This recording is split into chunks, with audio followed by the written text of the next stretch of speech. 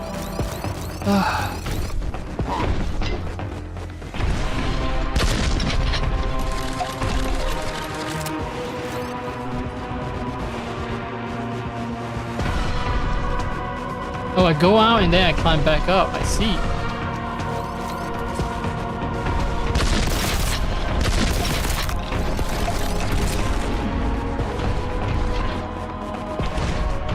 Right?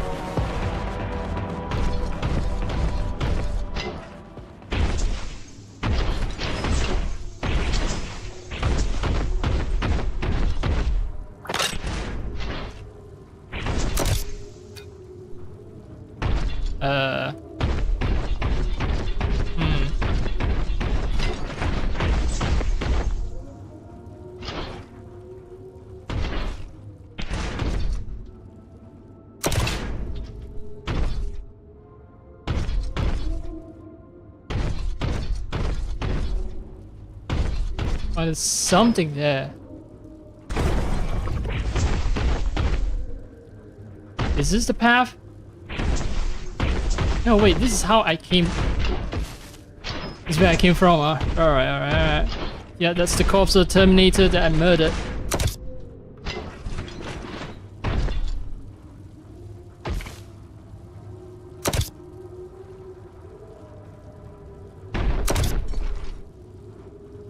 And now I'm lost.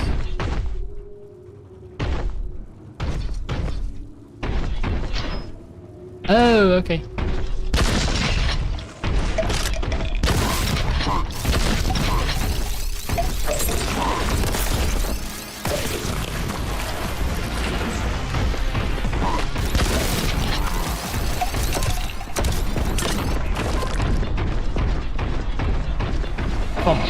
Boom.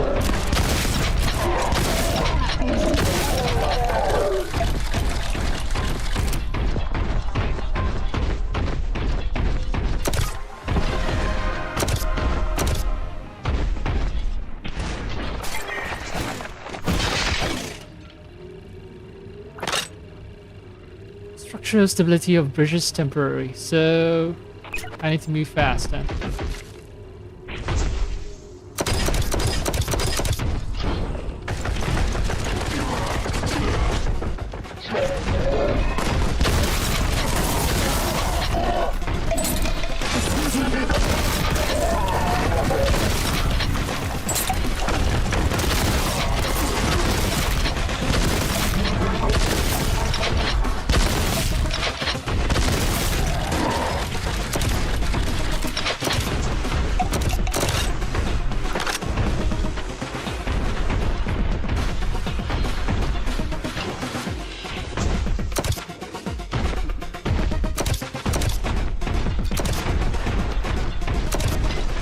And the whole, like, having to,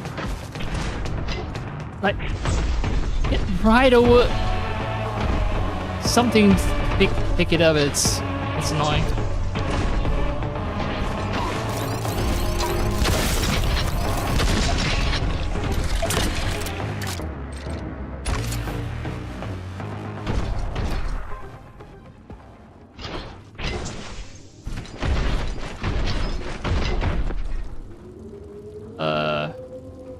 This is the path, right?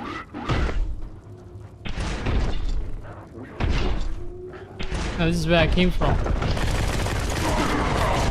Uh-huh.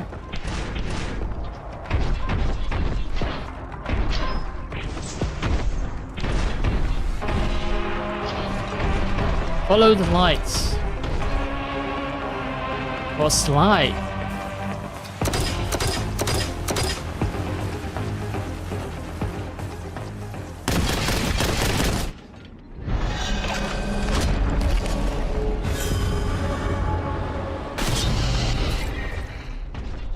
Detected. Something is gonna get summoned here. Oh, who set design of these?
Like for real, is the purge done?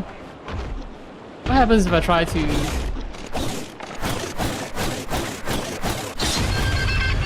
Oh, more to purge, huh? Oh, okay.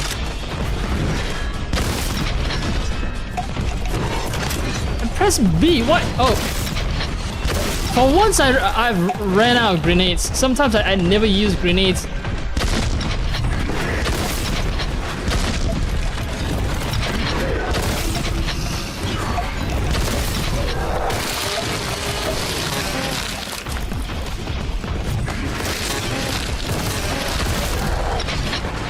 Oh, the big dude!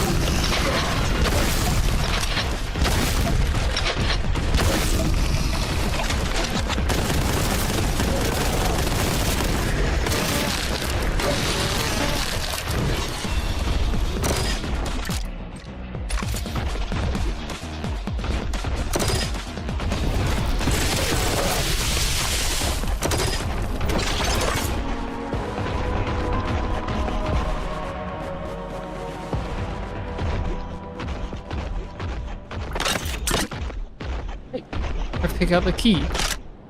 Classic game, so key goes into some slot somewhere.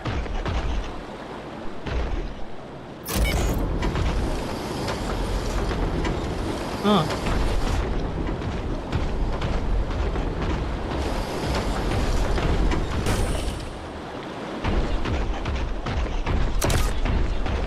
Oops, I didn't want to pick that up, but it's fine.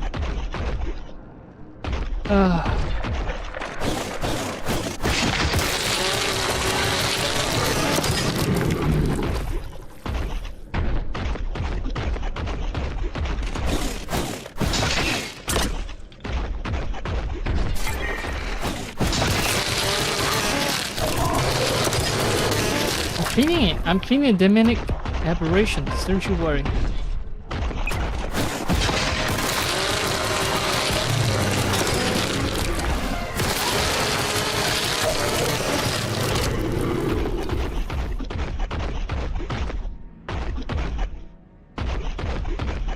Clean. Bloody, but still very clean.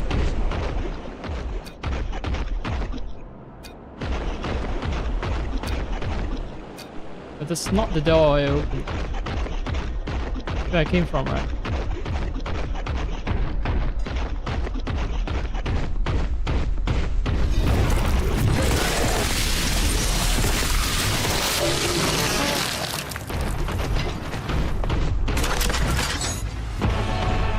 Yay, secret! Corpse detected. And that helps me how?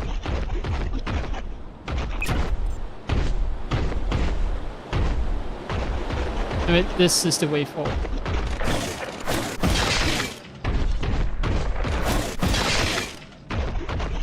Bam, bam, bam.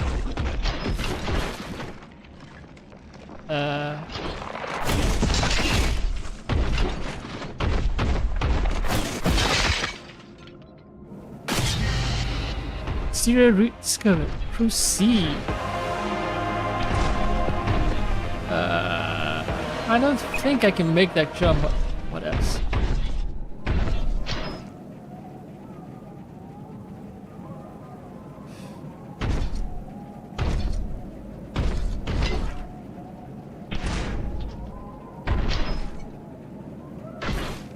Okay, that's some fucked up jumping.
Wait, did it fall down?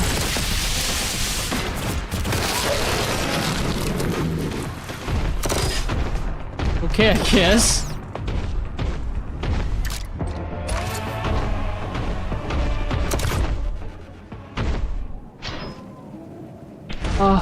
It's bumping against the sides that makes my trajectory a little off, and that makes me worry a lot about falling.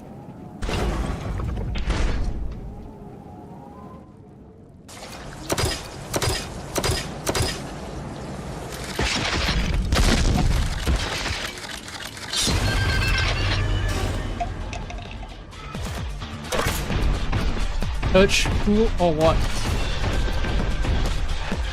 Oh.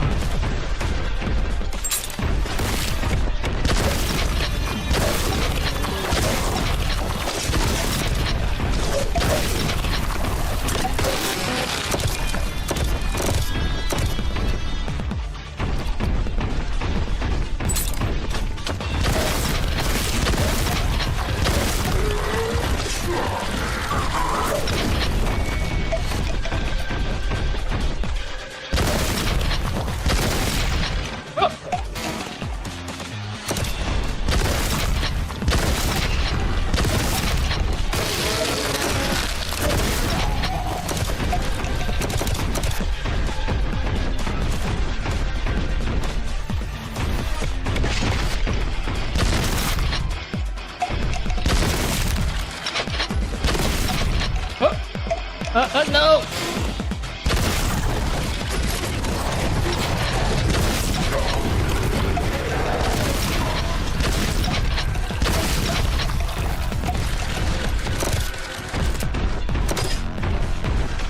And all the health that I've saved up just gone in a second.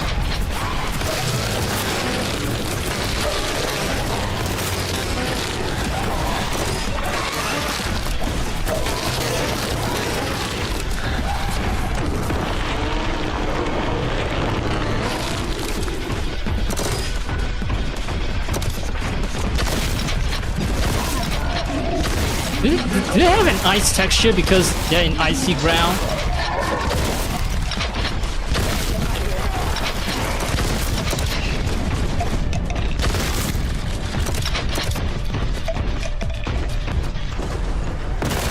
No.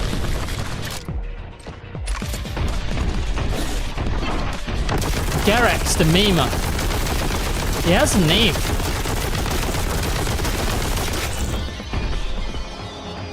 And I wasted 300-ish bullets on it, 350.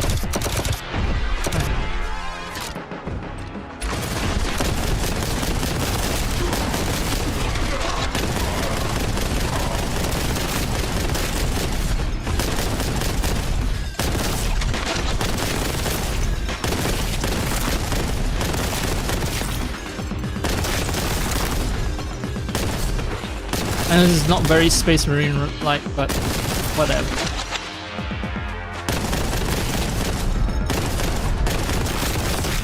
I don't deal with a wall of bullets, okay?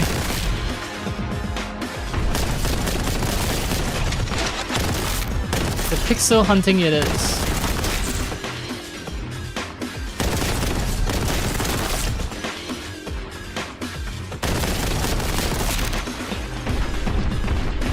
Oh.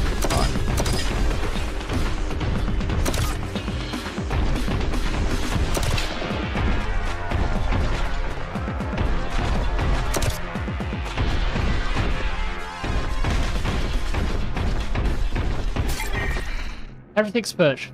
Facility entrance found. Proceed, Malum Kado.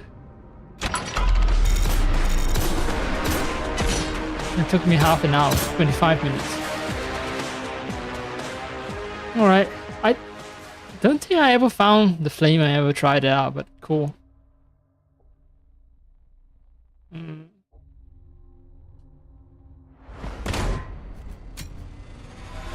Really quit? Yeah, sorry. I can be a better servant of the Emperor, but I suck at this game. Let's see.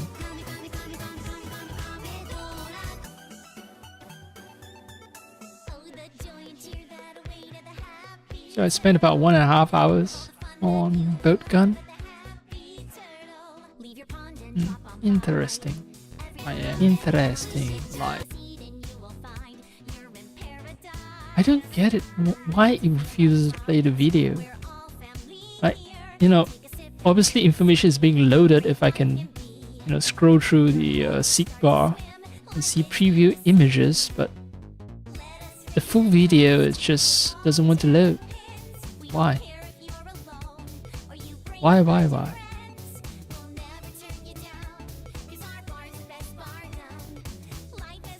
Alright, well, I guess there's time for Onimusha Way of the Sword then. Water Shell is coming along. I've throttled the download speed a lot, you know, incidentally. So it's not as if, you know, the video not being able to play is because of downloading something in the background. In fact, I can just stop the download right now. Like, I can pause it. And then let's refresh the page. I am live. Interact with it. Pick a video. Yeah, so you see, it plays the first few seconds. It has enough bandwidth to load, and all of a sudden it encounters difficulty. There is something weird going on. Something very freaking weird. Anyway, Water Shell, I'll resume that. And that's the other demo that I've downloaded. I'll probably leave it behind. No, when I say leave it behind, what I mean is, you know, I'll probably not play it until some other day. Not today, because the demo is about 50 gigs. It should be a pretty big demo, which means plus it's a Souls-like game, right? So it's gonna take a fair amount of my time. Yeah, so let's start the Onimusha game. So just me yapping all day long.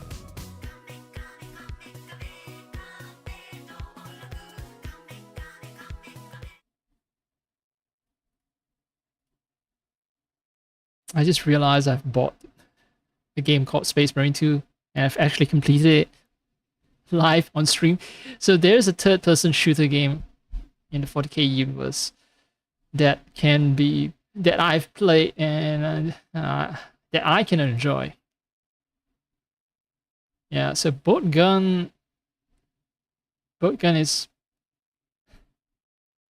it's for those people who want that nostalgia kick, I guess, or if they don't have a PC that they can handle the graphics required to run Space Marine 2, and they want their Warhammer 40k fix, they can always turn to Boltgun. Or a different experience, right? First person versus third person shooting is a little different.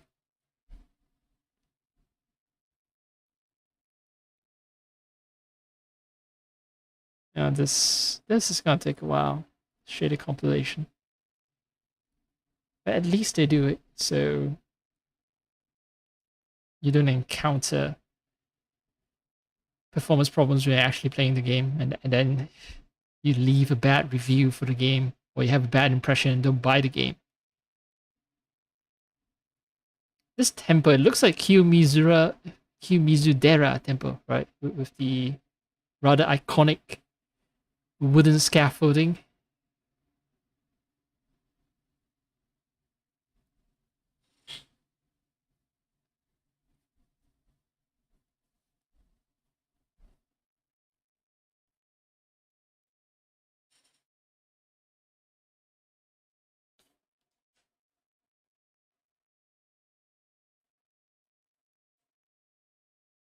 This actually feels just about right. By the time I'm done with the Onimusha demo, or maybe I'm not done with it, but at some point I'm gonna have to stop and I feel a little hungry. That's why. So maybe I'll do Onimusha demo for 1 or 2 hours, and then I'm gonna go for some food.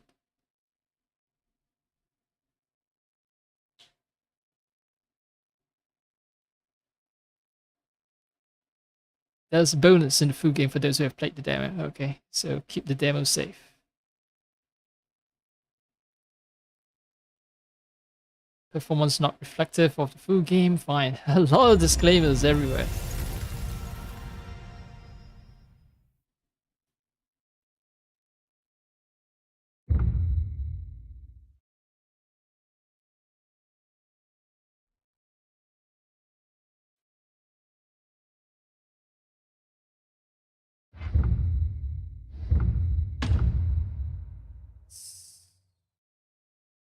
Sure, English. Voice. Japanese. Oh, I had to go to the left to pick Japanese. All right. Because I would expect the first language after English to be Japanese, but since Japanese is more like a right to left language, if I push left, then Japanese is the first choice after English. Makes sense. Makes sense. Now brightness minimum. Adjust blacks to match the minimum brightness of your display with that used in the game. Please adjust until the grid is barely visible. I don't see a grid. Okay, now at level 0 I actually can't even see the grid. Yeah, I think I want it at 5 if I want it to be barely visible. Maximum brightness. Can't see any grid. Yeah. Overall brightness level. Picture on the left is barely visible, that's true. Alright. Subtitles, yes. Headphone. Speakers, stereo, TV, 3D audio. Neck speaker. Neck speaker! Huh. I didn't know that was a thing. Interesting. Well, yeah, they do sell these Bluetooth adapters for earphones that you place around your neck. And then, yeah, you have IEMs running out from the Bluetooth adapter to place into your ears. But since the whole thing, the neck thing is just a giant battery that's capable of receiving Bluetooth signals and outputting them as audio, it's entirely possible for you to have neck speakers, right? Instead of outputting to IEMs, just output to regular speakers meant to operate in an open environment. Sure, you won't get the best audio quality with that design, but it's definitely feasible. It actually wants me to look into what the market is like for neck speakers. So give me a sec here.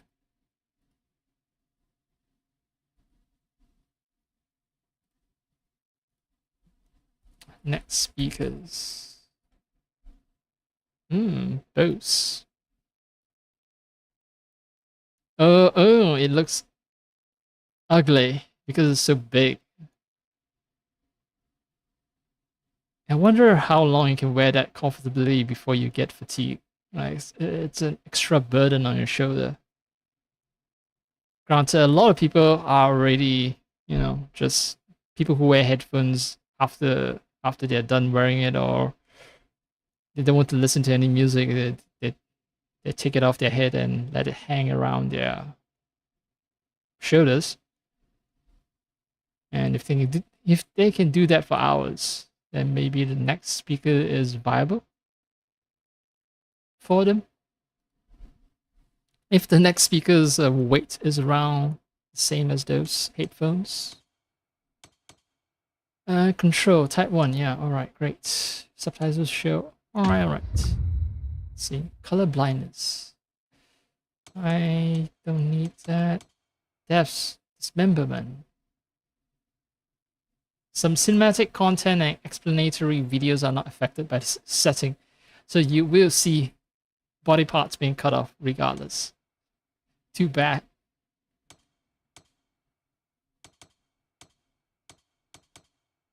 I don't know about the other accessibility settings. I'm gonna assume that I don't need them for now.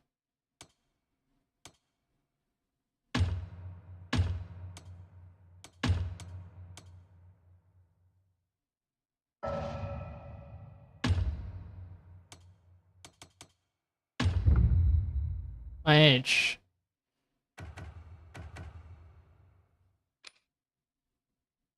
Let's pretend I'm 40 years though. Age enter will not affect game content but cannot be changed after this point. Why? Why would you...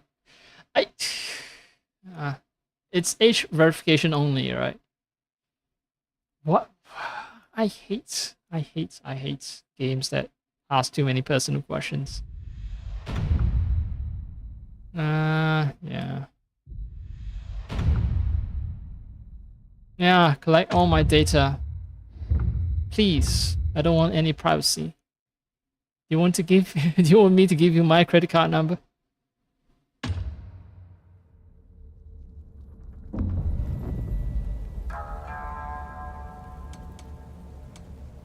Is that 3D or is that just animated? I wonder. The hand and sword. Well,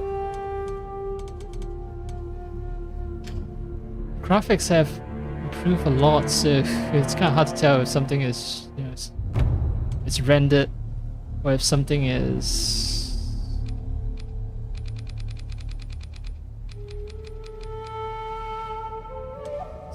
pre-rendered or if it's actually being rendered as we speak, you know. Actual gameplay rendering.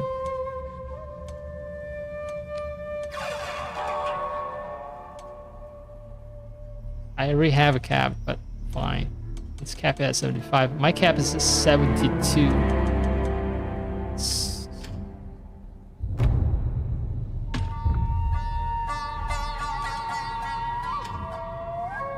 Preset high DLSS. They even give the exact version of the DLSS. Okay, frame interpolation.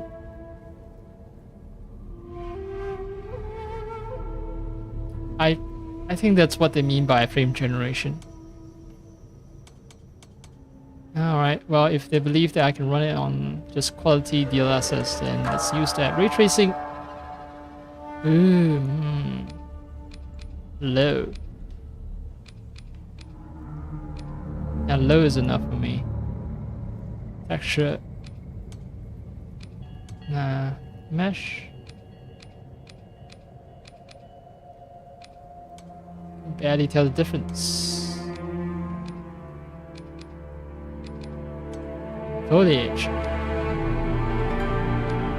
Yeah, there's definitely a lot of difference between low, medium, and high, and that's why the recommended setting for a high graphics preset is high. Yeah.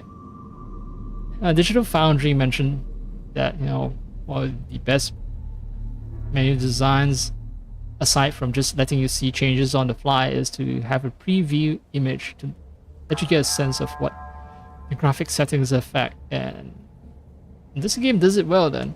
Yeah. Cull distance, that's kind of hard to see because there's absolutely no preview image. Shadow quality. High, highest. Medium, low, medium, high. Alright, maybe high is enough, maybe. Again, my GPU is extremely old by modern day standards, so I don't really want to stress it any more than I need to, plus I am playing and streaming at the same time.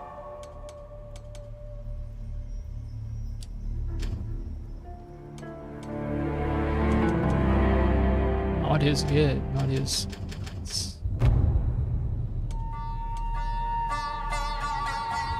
Alrighty. Are the settings saved? Okay, it is.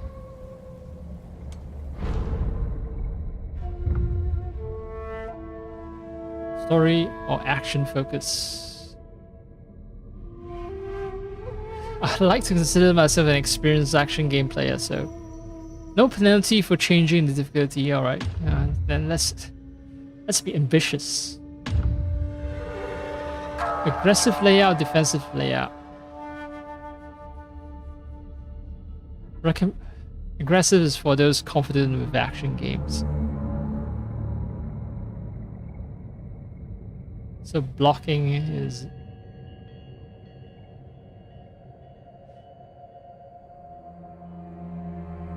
No, actually, if I look at the layout, the defensive layout is what will be more common among players who play other action games other than Onimusha. Because yeah, X and Y, one-handed or two-handed attack, that's more common in other action games. And blocking using the LB as well. Why would you call it defensive or layout for people who are less confident with action games? You just tell the truth. Just say that it's the layout for people who play something else other than Onimusha. Bitch.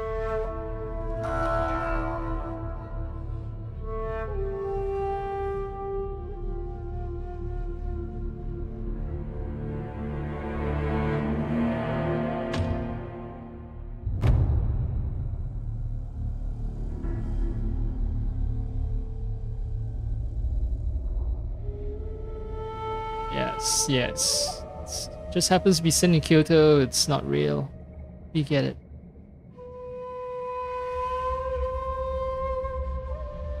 Against his will, Miyamoto Musashi has become an Onimusha, carving a path through the Genma monstrosities invading the capital. Musashi finds himself at Kiyomizu Dera Temple, where he has been tasked with purifying the key sanctuary. So I guess it correctly. A host of eerie phenomena play out before Musashi's eyes as he traverses the twisted, malice-wreathed temple grounds, accompanied only by the mysterious voice that rings out from his Oni gauntlet. Having defeated the Genma that stood in his way, Musashi is greeted by a long-standing rival that he has crossed swords with many a time.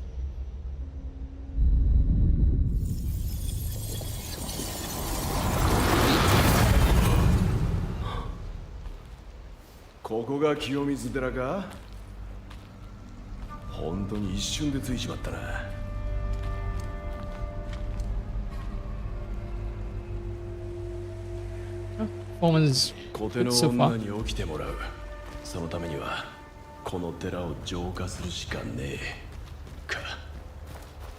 Plot physics is good, but this is an RE engine, right? Well, RE engine with third-person action game seems to be good, at least with Resident Evil, although there have been problems when it comes to a more open-world game design, like, say, Monster Hunter, what was it, WoW or something? Latest one. There's been a lot of complaints about it, but I never bought it, so I don't know what people are bellyaching about.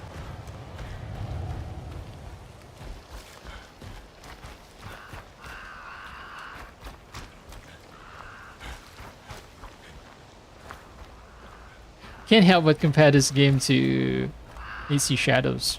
It's definitely a more grounded look, more realistic.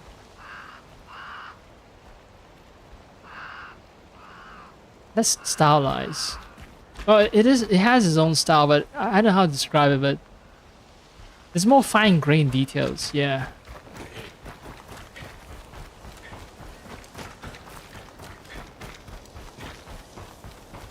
Running so fast that airwaves are just coming over me.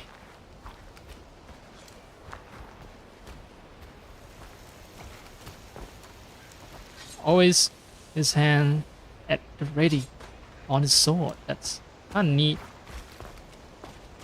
What's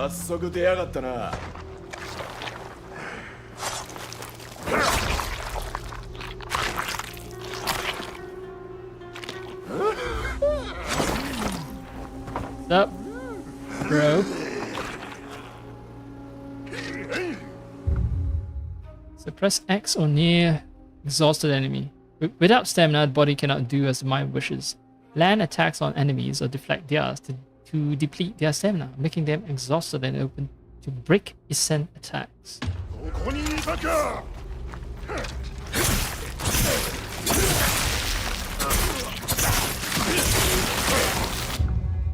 Yellow souls are sometimes left behind by defeated enemies. Absorb them to restore your health. The lower your health, the more your enemies will leave behind. So the game sort of dynamically adjusts the difficulty, I guess. Absorbing red souls will make various enhancements available. They are left behind by fallen enemies, and finishing an enemy with a break Isen will make even more of them appear. Alright, but how do I actually break Isen though?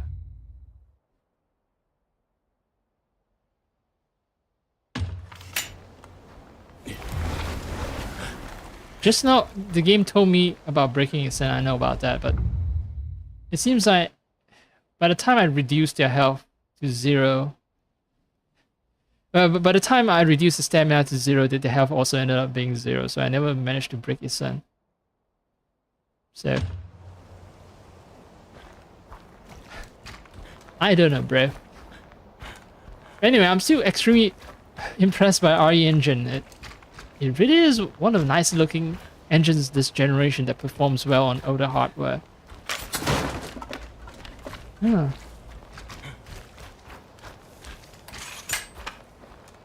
Oh, sound of sword sliding into scabbard and that ping sound as metal comes into contact with metal. It's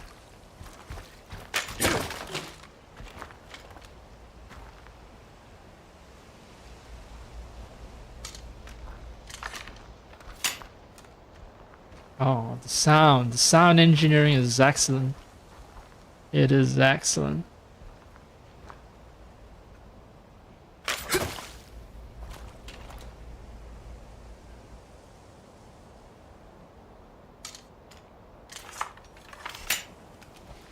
Oh, neat. Even when you pull, you know, well, when you're pulling the sword out, the scabbard, sound is excellent. And the handle itself, you see that, you know, he has placed extra bands around the part where hand comes into contact most often.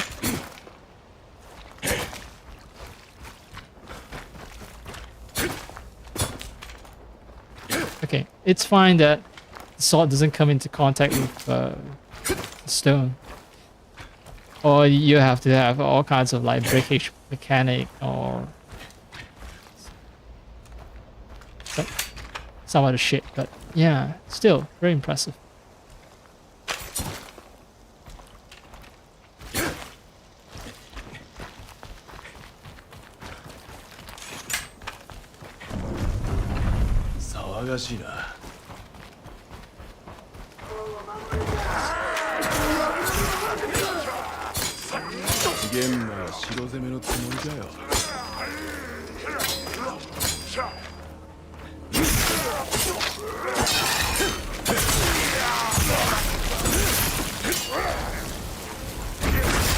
That's Isen.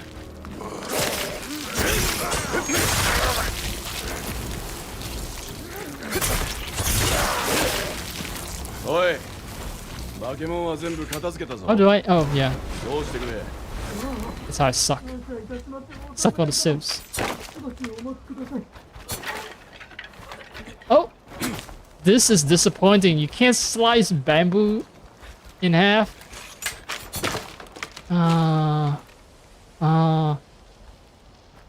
That's one place where AC Shadows does better than the RE engine, I guess. These things don't get destroyed, but they just disappear. They don't get cut in half. That's yeah, disappointing. Would I trade it for visual fidelity? You know what? The higher visual fidelity more than makes up for the fact that the breakable objects aren't that impressive looking when they break.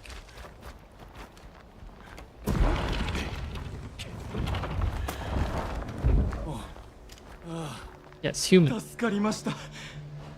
あのまま門を破られていたら、ここに逃げ込んだ者たちも皆殺しにされていたことでしょう。もはや境内は人の命をもてあそぶ化け物どもの巣窟。このような非道、御仏がお許しになるはずがありません。 Yeah. So sad. Too bad. Okay. しょっぱなからこのありさまかよ。先が思いやられるな。 No, can't hurt innocents, civilians.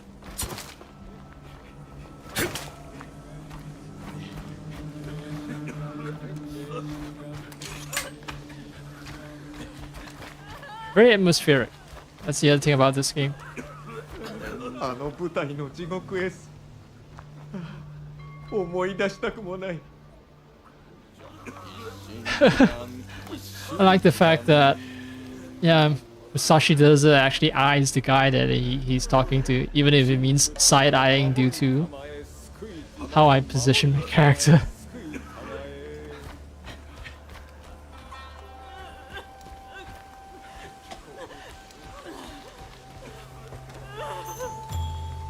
Mal Restorative. Select item, use item.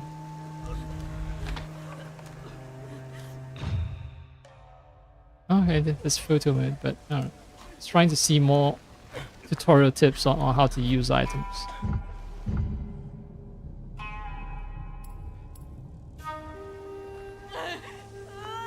Okay, I can change the item that's selected. And I need to press down to actually use it. What does pressing up do though?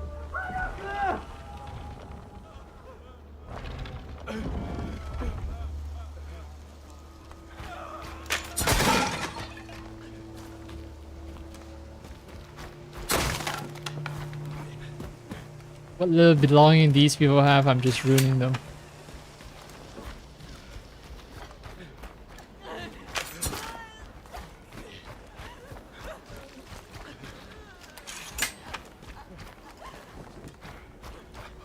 Ah, 五体満足でここまで戻れるとは御仏のご加護だ。そこまで荒れてんのかよ、この先は。鬼畜がはびこり賛美の極みです。進むつもりであればおよしなさい。鬼畜ね。上等じゃねえか。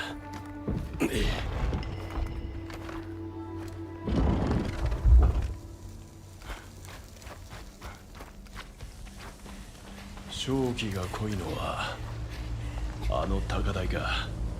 どうやって行きゃいいんだ。 It's the most iconic spot of Kiyomizudera Temple, and so happens to be where Malice is thickest. It's called the stage. It's gonna be one long circuitous route with perhaps a site exploration part. And I believe the demo ends by the time I reach the stage, and it's gonna be some kind of boss battle.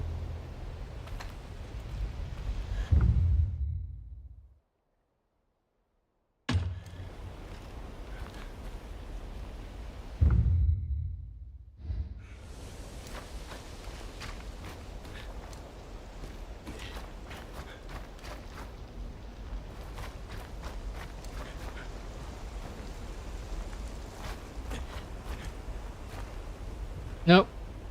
Musashi doesn't know how to just sort of like go over an obstacle that's not even knee height. Whatever.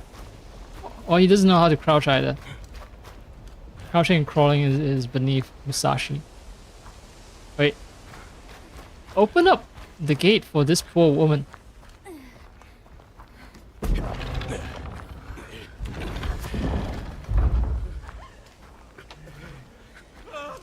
They're not stopping her from entering, it's just that she never knocked. Oh, chill out.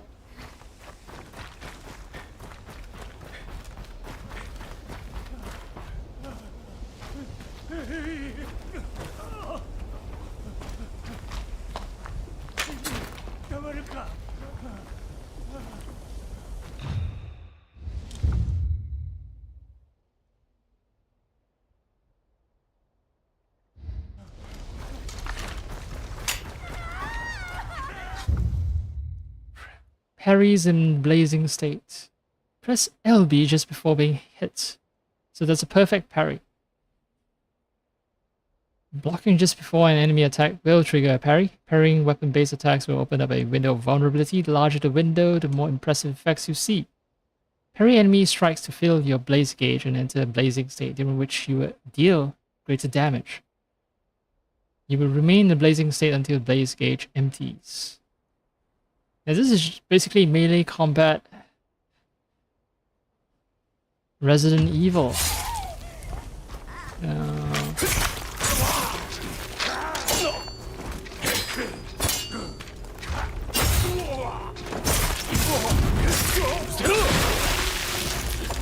Piss off. Suck. Suck.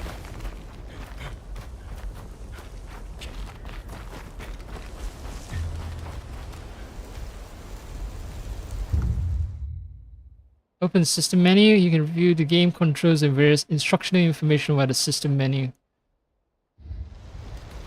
Okay. Press B just before being hit. Read your opponents to avoid taking damage. You can even add insult to injury, reducing stamina with a counter after evading an unarmed attack with a reflex dodge. For example, so it's going to be a perfect dodge. That's what they mean, right? Fill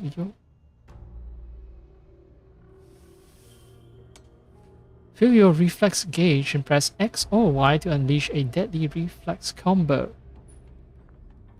The quickest way to fill it is to reflex dodge unarmed attacks, but any reflex dodge will help at least a little. Okay, so dodge unarmed attacks and parry arm attacks.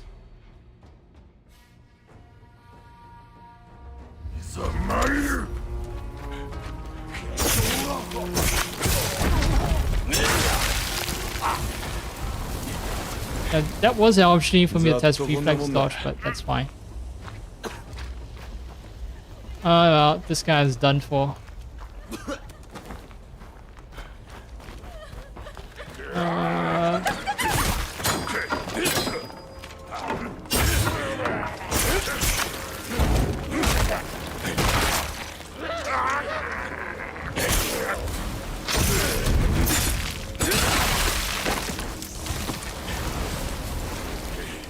I don't want the fucker to keep shooting at me, so I'm gonna have to take care of him.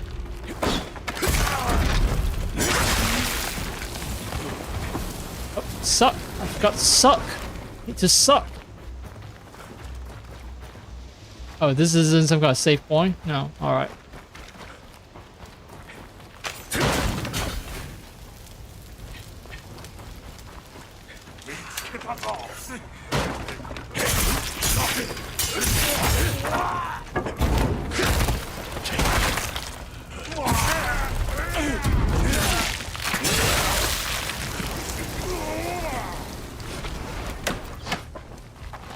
Oh, wait, something.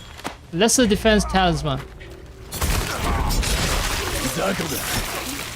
Zako.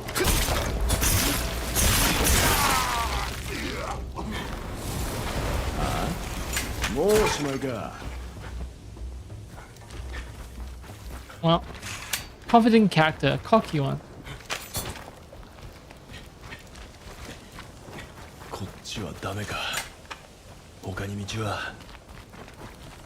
But he is the legendary Miyamoto Musashi, right?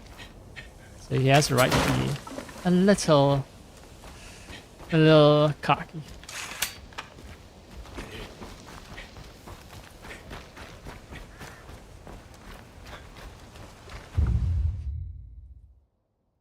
Hozuki pouches. Hozuki pouches can only hold a limited number of Hozuki, which may be used to restore health. It can be picked up in your travels or replenished from your storehouse. So these are like just, you know, those flasks in Souls games. Except instead of Estus, you're filling them with red plants from Resident Evil. Or Hozuki in this case. Hozuki.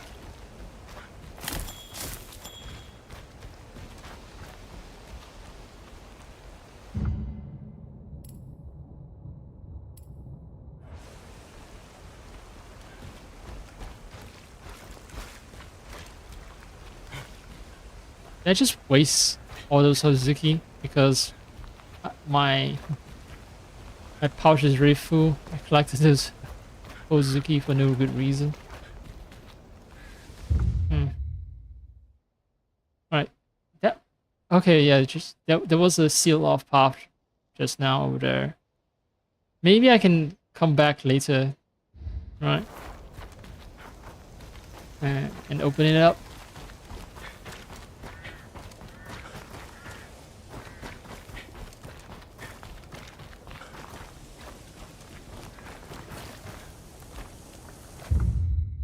Yeah, it is that part that's all sealed up.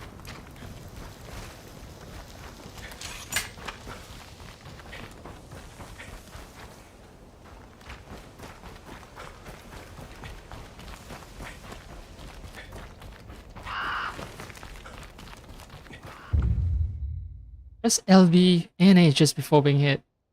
You can deflect enemy attacks to significantly deplete enemy stamina. Arrows and other such ranged projectiles can also be deflected. Deflecting doesn't provide an opening for follow-up attacks like parries do, but makes up for it by rapidly pushing the enemy towards exhaustion. So it's a different sort of parrying.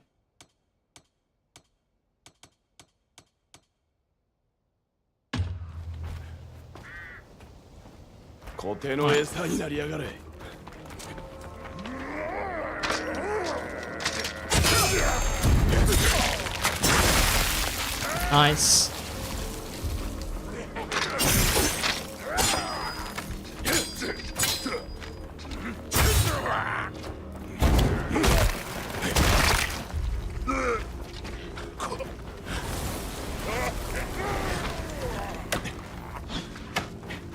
Alright, motherfuckers, you are asking for trouble.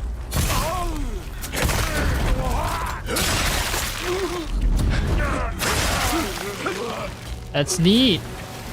What's this? Yep. Oh! Suck! Cannot suck! Alright, right. And that temporary defense is just gone, alright. Wait, what?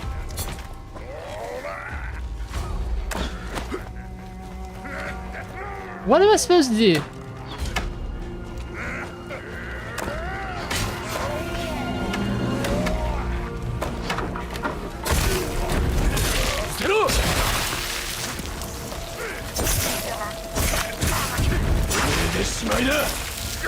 Right, don't do two-handed attacks, it seems, for these weak enemies, because weak enemies, one-handed attack was enough for me to... Oh! Causes burning if I attack the... attack those braziers, but yeah. One-handed attack just takes away all the stamina of the weaker enemies. Two-handed attacks don't.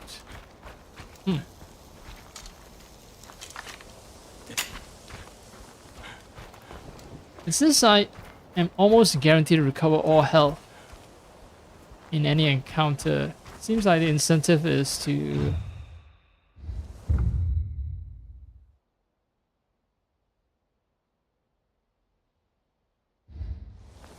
Yeah, it seems like it's just, alright, survive one encounter, go towards another encounter. That's how you should play the game.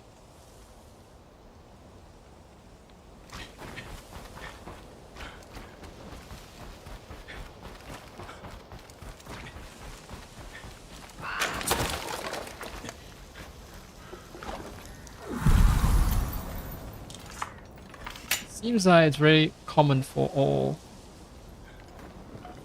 Okay, maybe not all. Oh, the blood splatter are gone, but yeah. Many of these Japanese games, they're set in a medieval period. They use shrines as save points.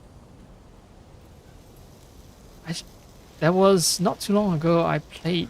Shit, what was that game again? It's not Onimusha. Let me alt tab out and check. I still have that demo installed. I forgot to uninstall Neo Tree. Alright, Neo Tree. And the Neo series does the same thing, so this game does it as well. You can use spirit mirrors to save your progress at any time. Additionally, making contact with a spirit mirror will restore your health completely. Anything you cannot carry will be sent to your storehouse. Access it using a spirit mirror to replenish and reorganize your inventory. Well, oh, in storage 5, right, so the hotkey that I pick up won't waste it.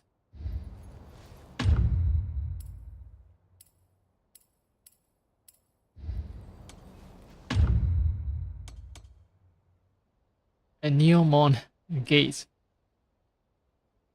This is actually a reference to Neo.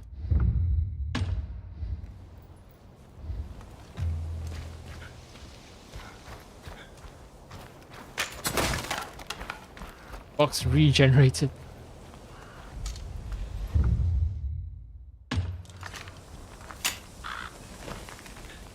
I'll take a little break. No, I'll come back. I think I'm safe here, and if I'm not, then whatever. Whatevs.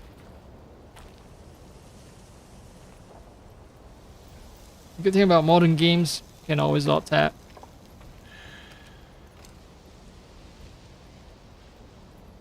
No need to fear that the game's gonna crash if I alt tab out.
Summer is actually the worst time to be playing graphically intensive games. I don't know what people are thinking. Hosting a summer game fest and sort of encouraging you to buy games during this time period. Plus, there's a bunch of outdoor activities that you can do during summer. So why would you ever do summer game fest except for the fact that, well, you are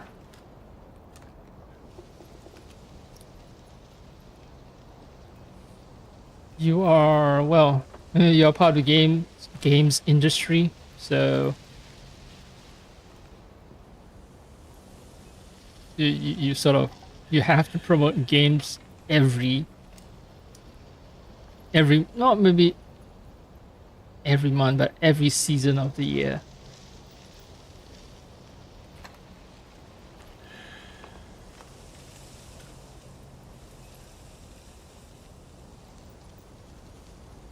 な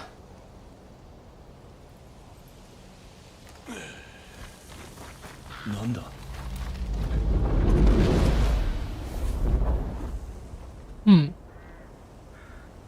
First boss fight. コテが勝手に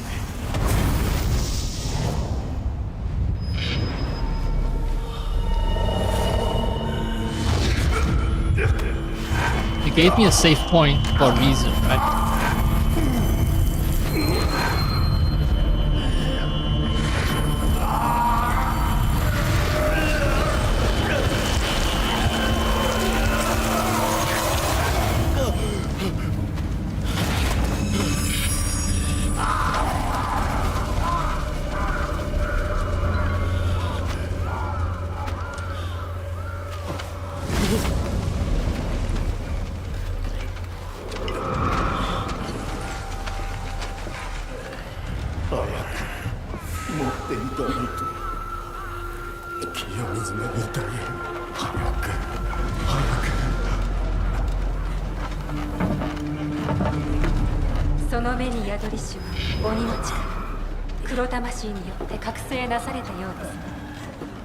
黒魂 この地に残る記憶が正気の塊と化したものです清水寺を浄化するためにはこの光景の根源を突き止める必要があります。おいコテ女ごたくはいい目が覚めたんなら俺の質問に嫌です。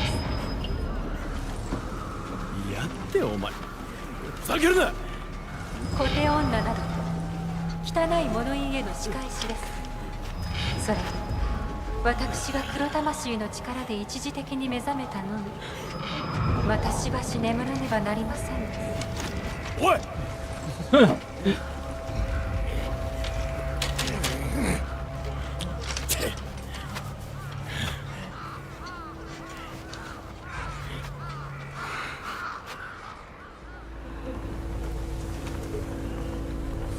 Wait, now a boss fight. Alright, I was wrong. I was also paying attention to when he's scratching his head. Try to see if his hand moved and it didn't. Disappointing.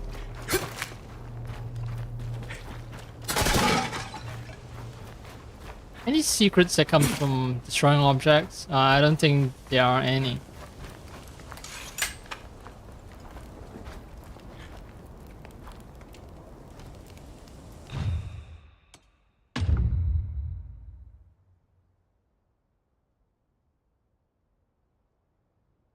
That's definitely some stretch texture.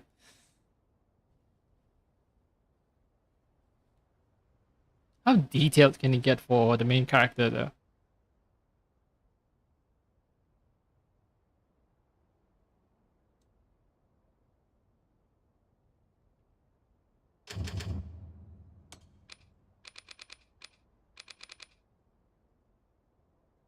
Wait, Fukuling doesn't do shit, man.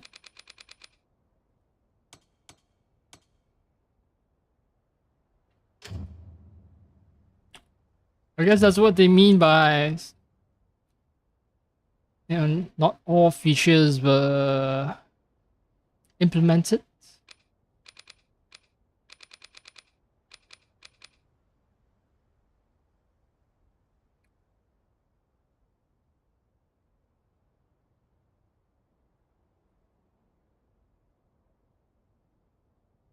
At least his beard is kind of sparse, like actual East Asian character beards are. Actual East Asian human beings are in the real world, in real life.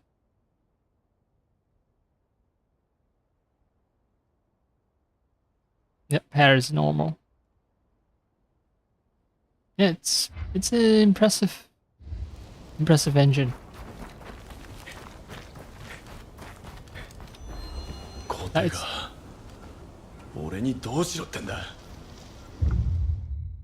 It's the right balance between performance and visual fidelity. Alright. Hold LT and press RT. Use Oni vision to make visible that which is hidden to human eyes. The Oni gauntlet will glow brightly when hidden objects are nearby.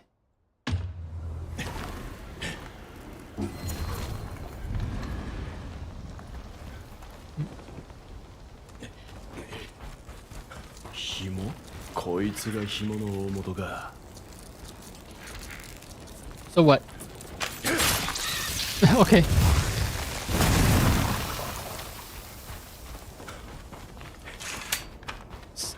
Slice everything.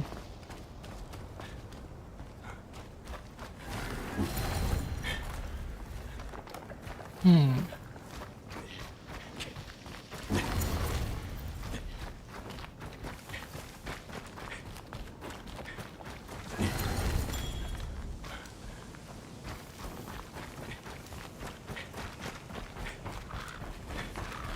Zakoに用はね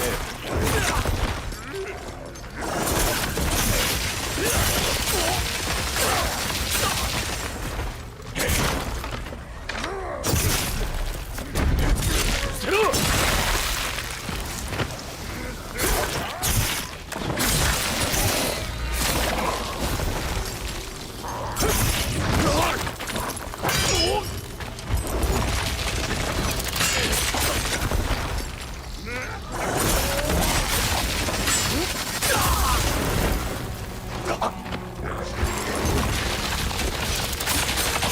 Ah!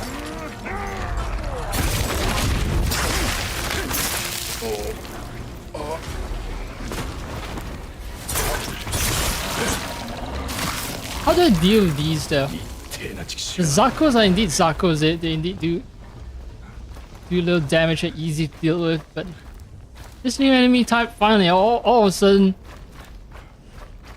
the difficulty just ramp up.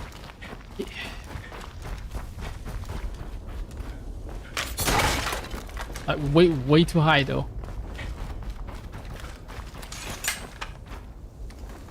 No information on how to deal with them.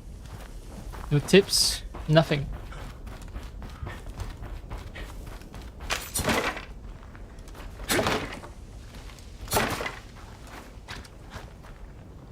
No one gets any benches, motherfucker.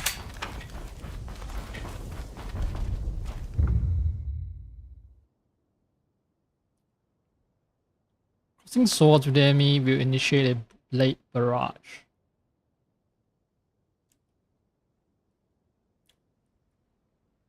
To break it, you need to execute a different attack to the enemy. Forging ahead with the same move will only result in defeat. To break a blade barrage, you need to initiate a different attack than the one with which you started. So if it was a one-handed attack, press Y, and if it was a two-handed one, press X. Okay. So this does encourage you to alternate between X and Y constantly.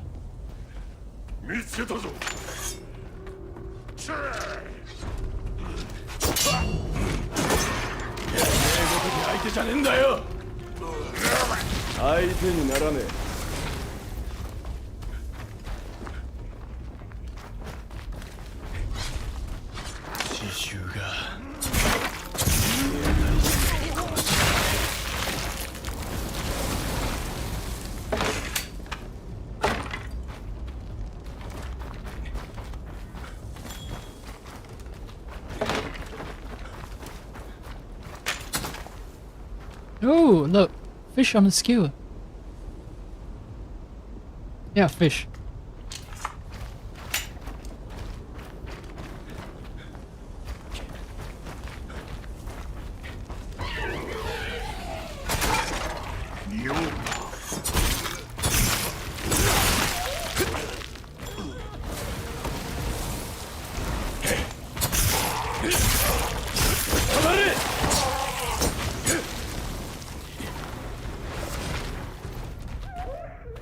I don't know what the fuck those things are, but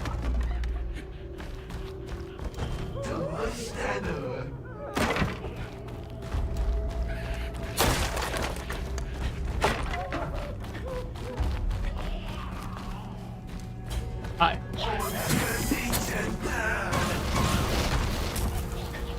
How do I?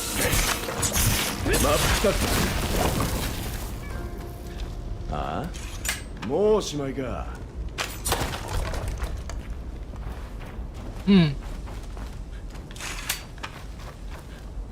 I don't like them already.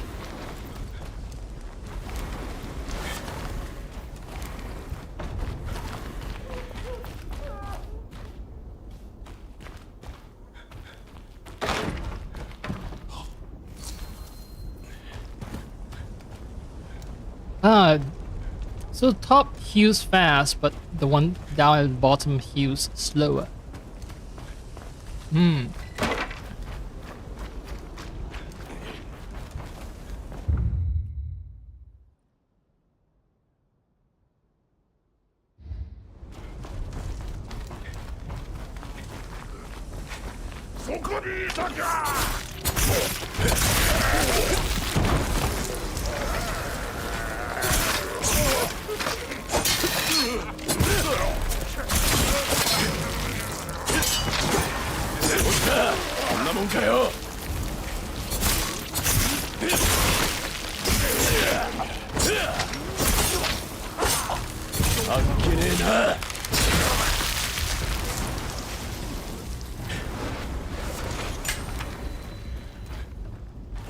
Alright, so once you know that those enemies are essentially no threat, I guess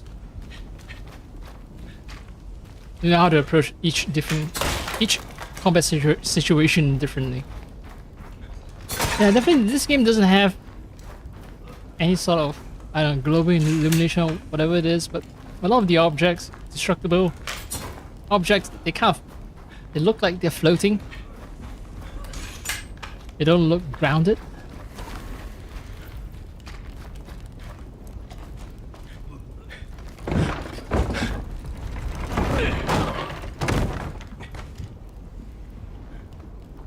Okay.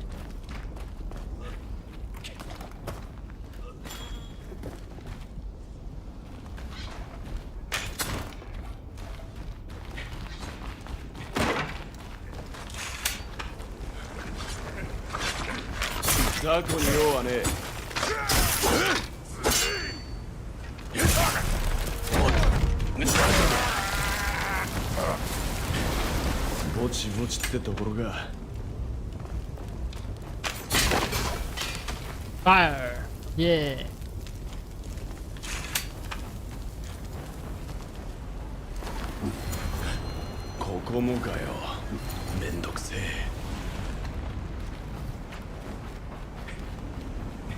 Alright.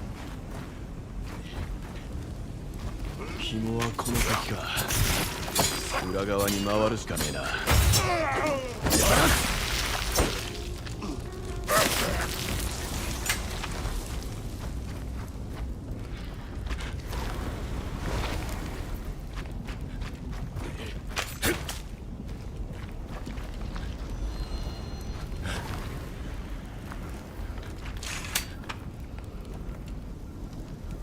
Right, it's glowing. There's something hidden here.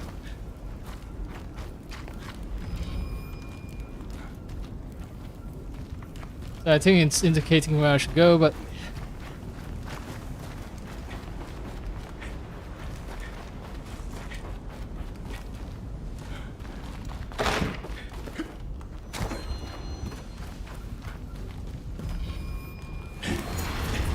ah, you bitch.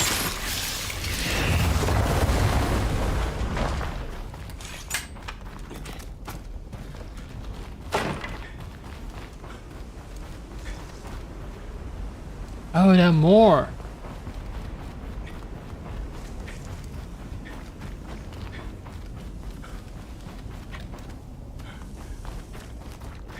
More locks. Not more locks, but more space locks.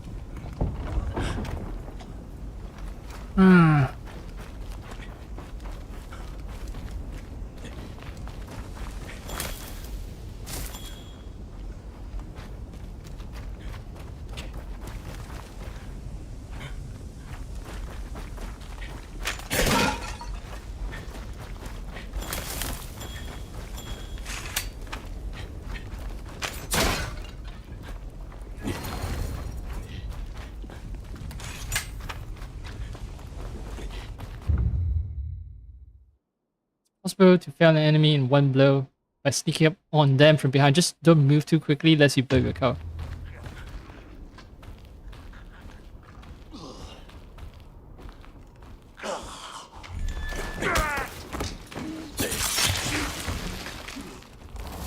No, Musashi is technically not a samurai who likes honorable combat. But there are more enemies inside. Let's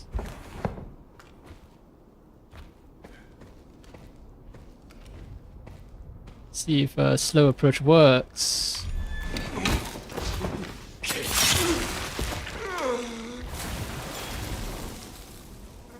I don't know why they prefer the slow animation instead of just Musashi walking up from behind and chopping the head off, right? With a powerful blow.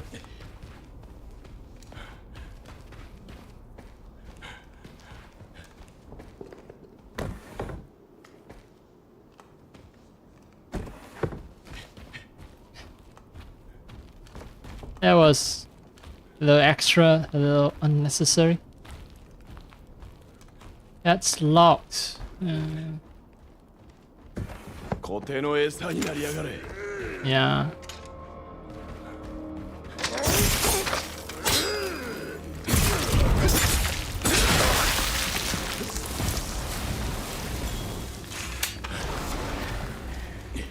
That's a soul crystal. Using it will cause an array of souls to materialize. So it's very Dark Souls-ish. Maybe Dark Souls took inspiration from this game series. I don't know.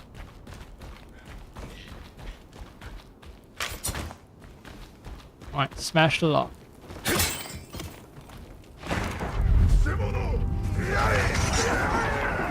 笑わせんなよ。くせ者はそっちだろうが。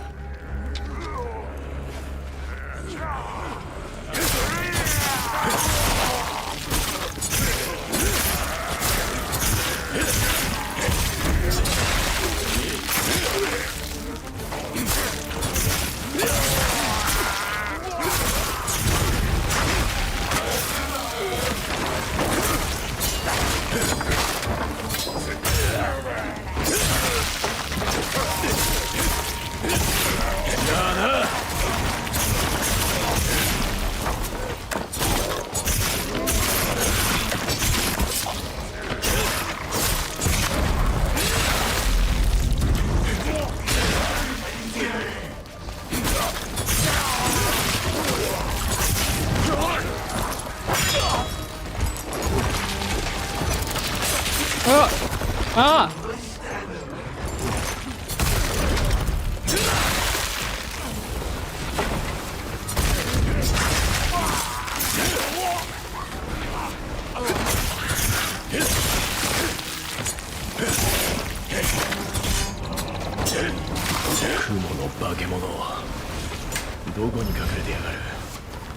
God damn it.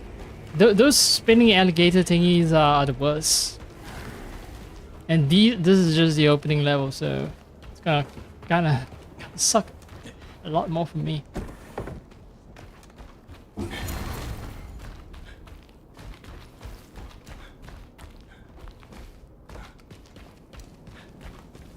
But this is where I came from, right? Oh, ooh, ah, alright. No entry. Secrets? No secrets.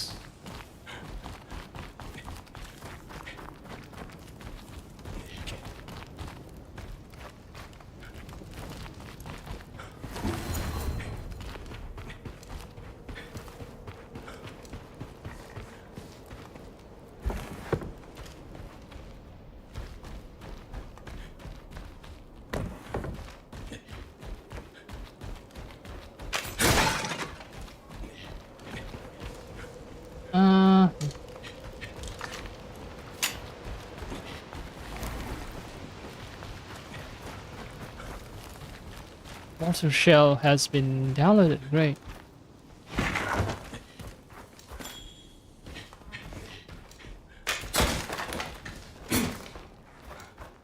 I assume that at some point I'm gonna collect enough crystals and then they're gonna give me a tutorial on how to use them.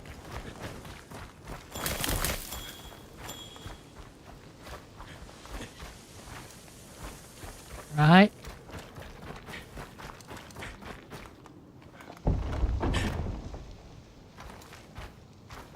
Wait. It won't open from the other side as well. Weird.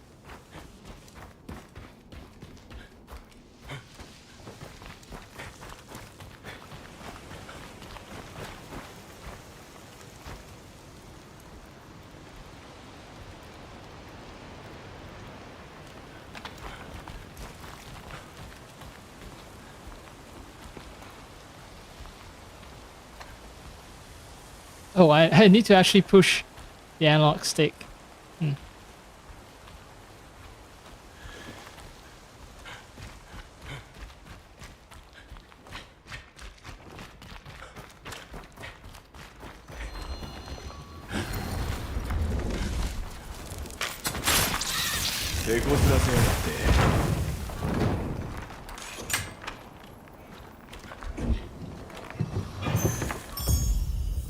Two Celestials, a pair of blades forged by Oni craftsmen. They extract yellow souls from those they strike down. Okay, press RB when the Oni power gauge is sufficiently filled. Oni armaments deplete the Oni power gauge in order to unleash special attacks. For example, the two Celestials will execute a string of special attacks that extract yellow souls from enemies. So, it's good for farming souls. 鬼のコテと雰囲気が似てんな。鬼の武器か。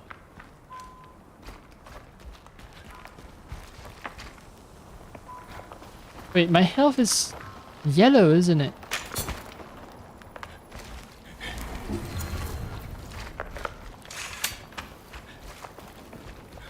So those attacks,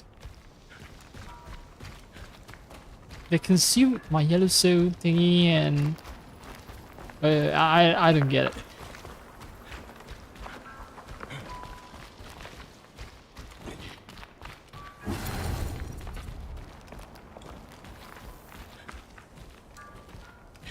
Alright. I was hoping the game would give me some kind of shortcut to leave the place, but it seems like there isn't, so let's backtrack then.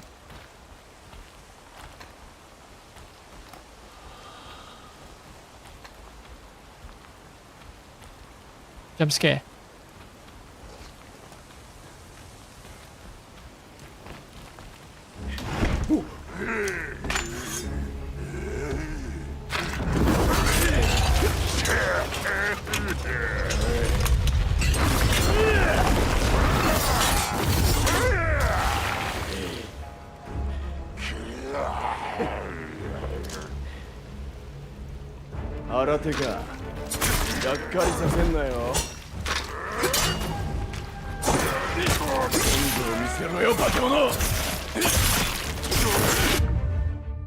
Absorbing blue souls will fill the Oni power gauge, enabling you to use Oni armaments.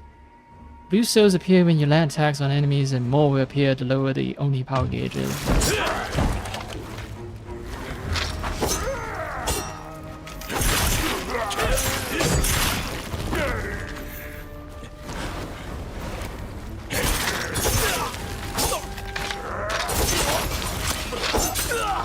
Whoa, whoa, whoa, whoa. Whoa!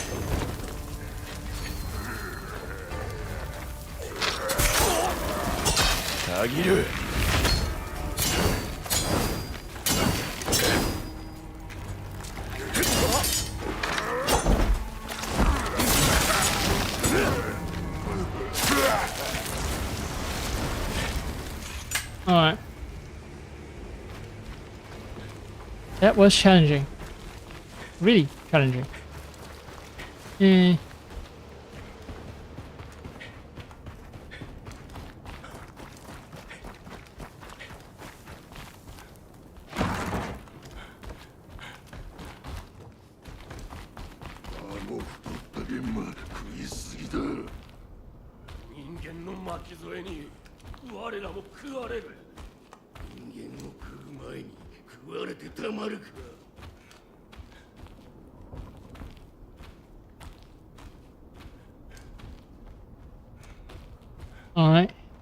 Sneaky sneak.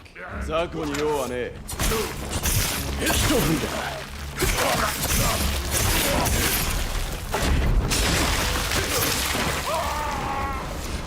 Oh, now I start getting blue souls. Yeah.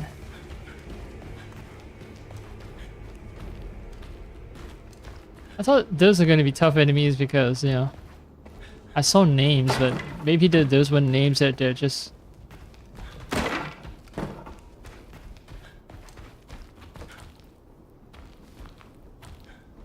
Well, they're not personal names, but rather the name of enemy type. That's it. Hmm.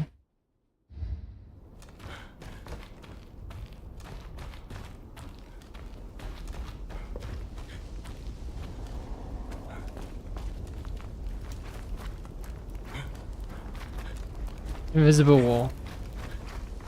2026. Invisible walls still a thing.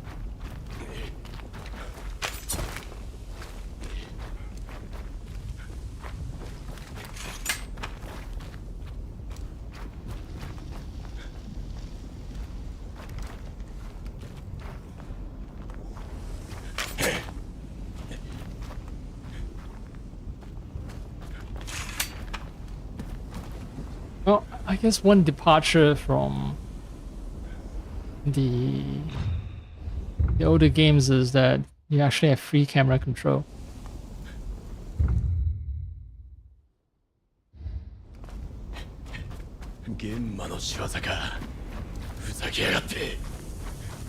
But if in the old games it's just all static. It's like the old Resident Evil 2, right? You can't change the camera angle. You can only change your character's orientation and then you have to deal with attacks that way.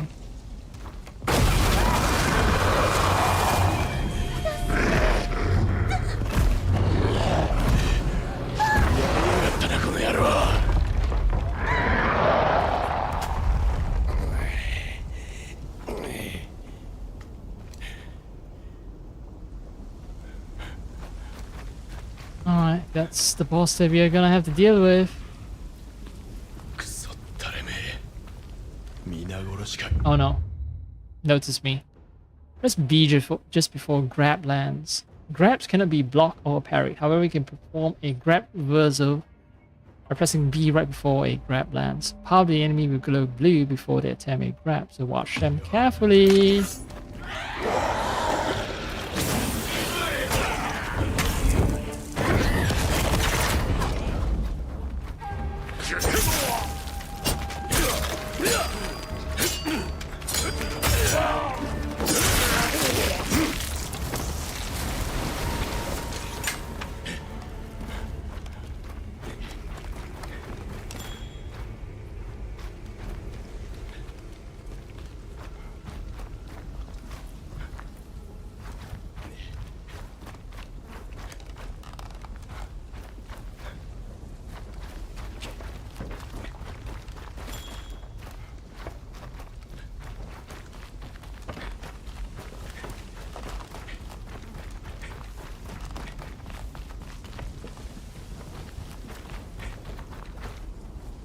I was actually spamming the B button and I still managed to do a grab reversal, which is neat.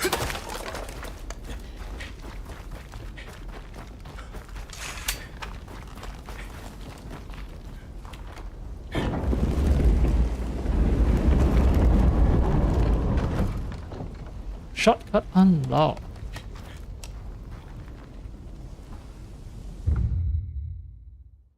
Here is still way too fucking far away there.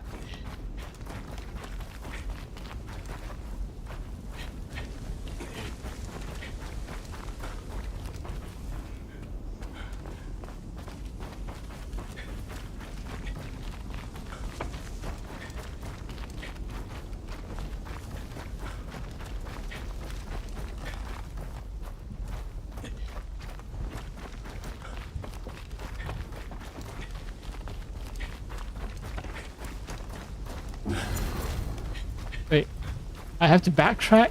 Alright, fine.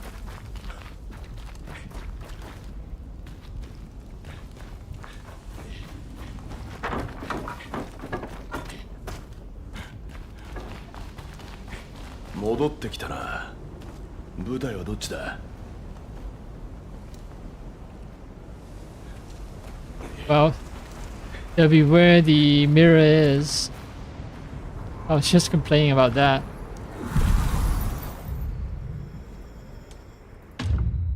Will they respawn enemies if I touch the mirror? Kind of like a Souls game.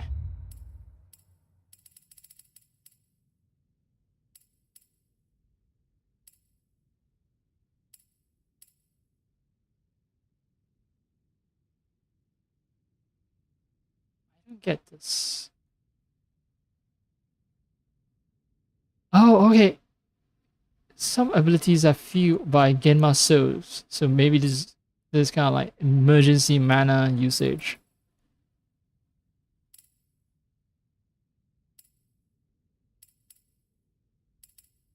What is replenish? Okay, I need to have something in storage first before I can replenish it.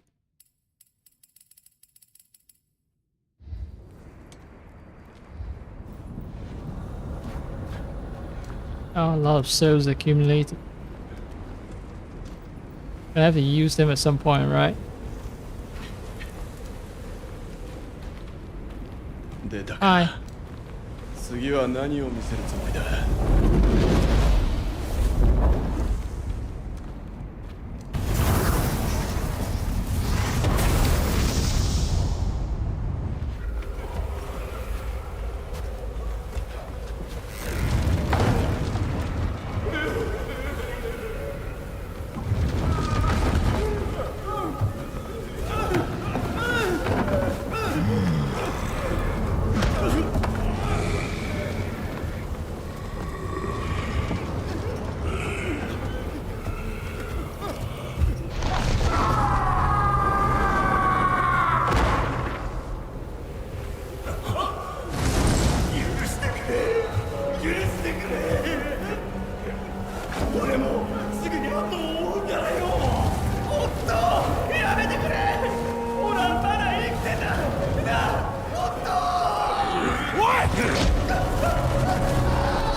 なるほどな。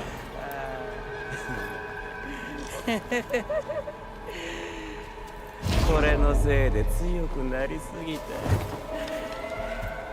もう退屈で退屈で。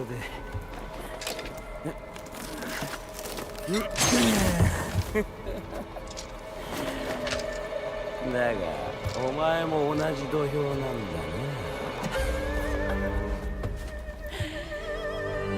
嬉しいね。命日の続き。 Wait, what? No, I'm not ready for boss fight. 始めようぜ。おとなしく死んどけよ。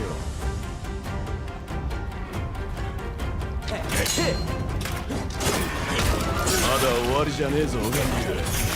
切れると思ったか？残念だったな。鉄の傘かよ、ふざけやがって。ぶ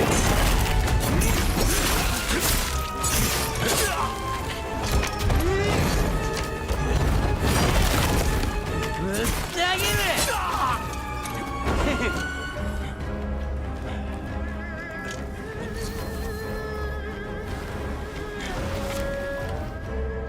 Oh no, his red bars recovers. Oh no! Fuck!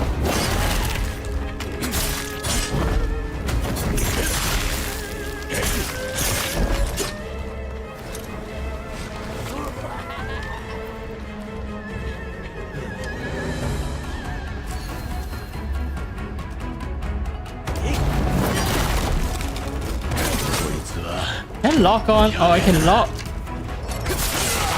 マジかよ、もう終わりか。Fuck. Alright, I suck. Sanhua.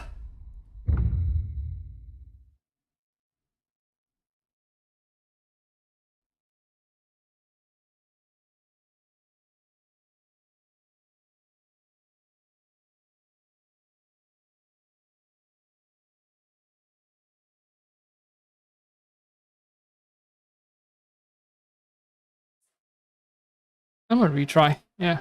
Alright.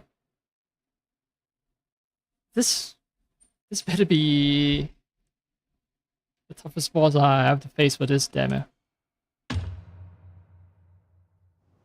命日の続きでとっとと始めようぜ。なあ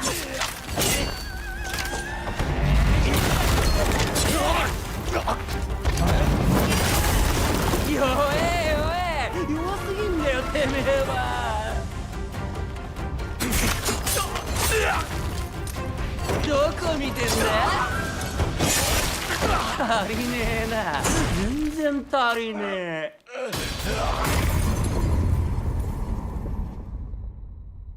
I did way worse. Yeah, usually boss fights first time I do well, but after that, because of frustration, I just can't do well.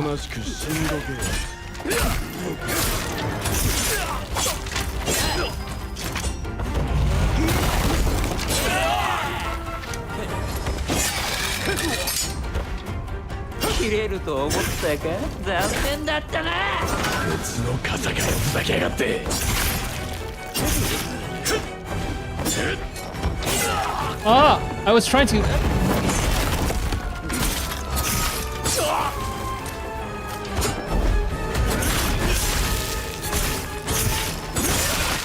強くなりすぎちまったな。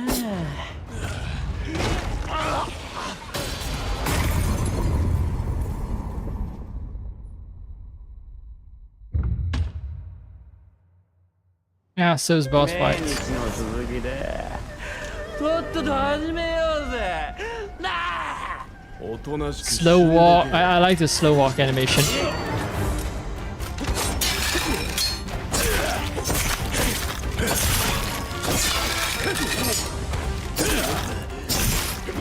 切れると思ったか。残念だったな。別の風がよふざけやがって。遅い。 Whoa! Punish! ビビってんのかおい。こっちだこっち。今切り捨ててやるや。Fuck off, bitch. I don't know who you are. Why do you want to kill me? I don't know, but fuck you.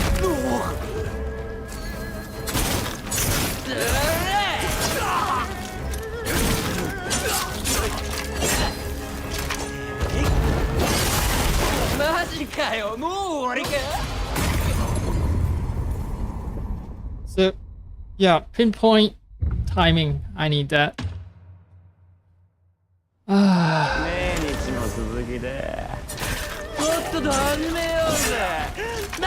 I even?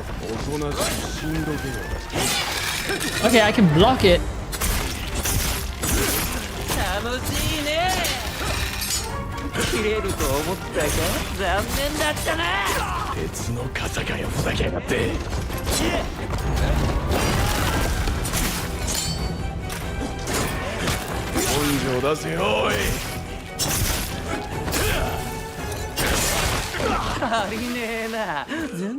I need to heal, I guess, more often.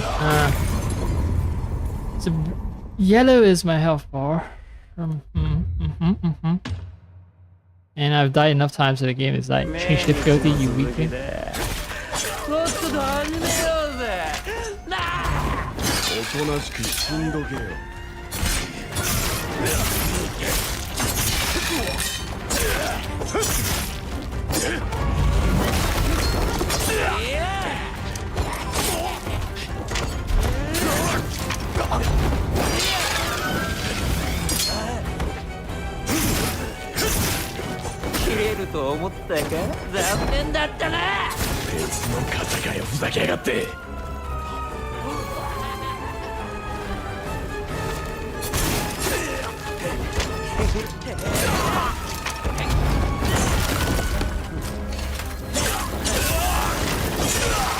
強くなりすぎちまったな。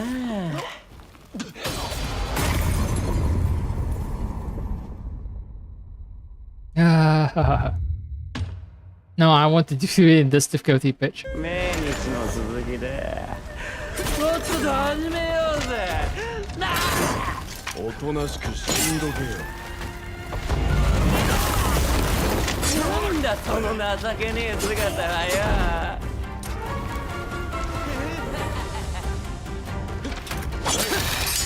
切れると思ったか。残念だったな。別の傘かよ、ふざけやがって。そう死んでたまるかよ。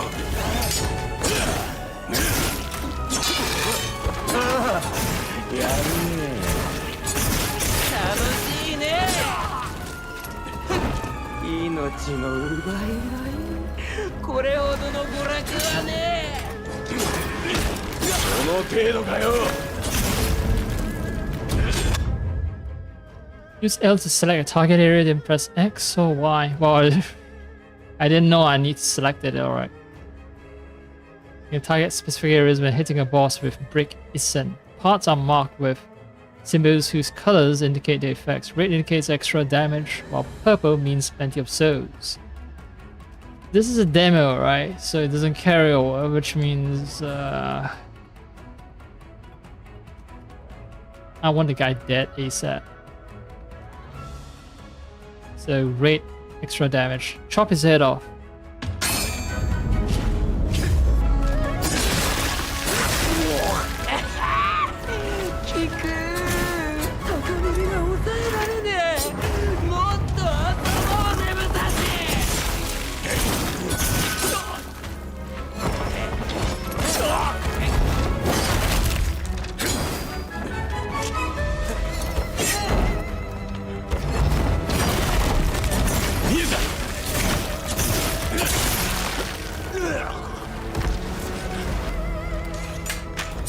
Wait, can I slice him up more? I want him dead.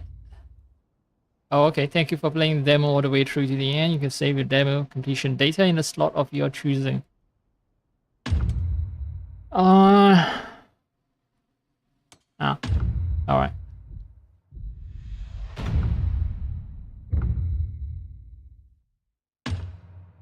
Awesome. So, do I need to keep the demo installed until the day I buy the game, like 10 years from now, when it goes on sale? Releases September. Okay. Cool. Very cool.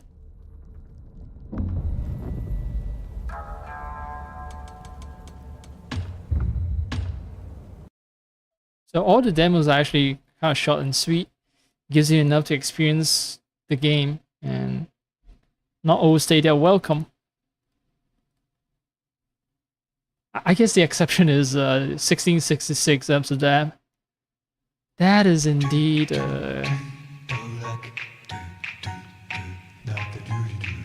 yeah, zero gameplay element, kind of hard. If you are someone who's inclined to buy a game, they want the pre-order games then you're gonna have issues with that demo.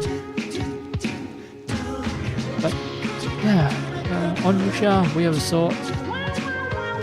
Cool, very cool. And Boltgun 2, that's also actually very cool. I am incompetent, I'm not good at the game, but for those who are into that sort of game and who are good at it, I think it's actually a good game if you get it. So, both demos did their job. Amsterdam Prologue, but due to its Assassin's Creed pedigree, I'm definitely going to be following the game even if I don't intend to wishlist it. So yeah, I'm going to stop for now. I don't know if I'm going to be coming back later today to stream other games. Maybe not, I don't know. I'm going to cook something and eat and sleep and then I'm going to decide.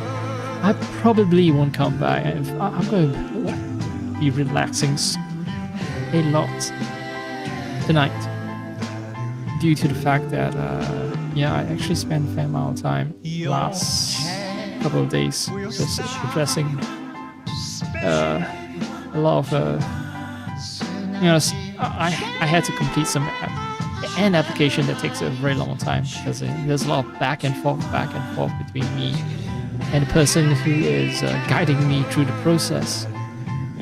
So yeah, I am trying to just space out. I'm trying to sort of create a sort of block of time where I'm just free to not give a shit about that application. That's what I'm trying to say. Yeah. So that's why I will. I'll try to just, you know, find a long stretch of time where I can just not think about that. Because actually right now, not right now, but during the course of the Onimusha 3 demo, I just received a couple of text messages from my handler, and you know, he wants me to change some things here and there, and it's like, okay, do I ignore the guy or do I respond to him? Because if I respond, then he's gonna respond back, and then but I only have like a week left until the deadline, so I can't exactly just ignore the guy either. Yeah, I can see why people, you know, at my age start getting I don't know, white hair, wrinkles on their faces, looking all haggard and old. Yeah, if you stress out on a lot of stuff, that can happen to you, right?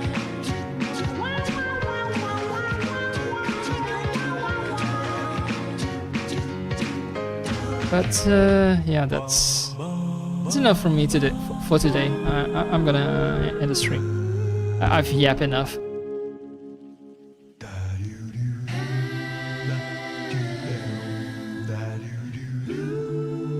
Although, just not.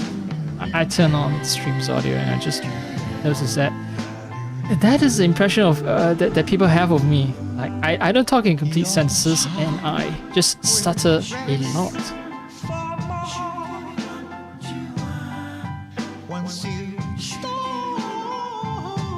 Things that I hope, well, more streaming and just talking will fix. Even at my age, practice makes perfect.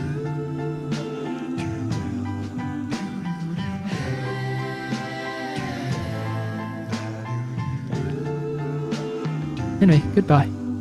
Your hand will stop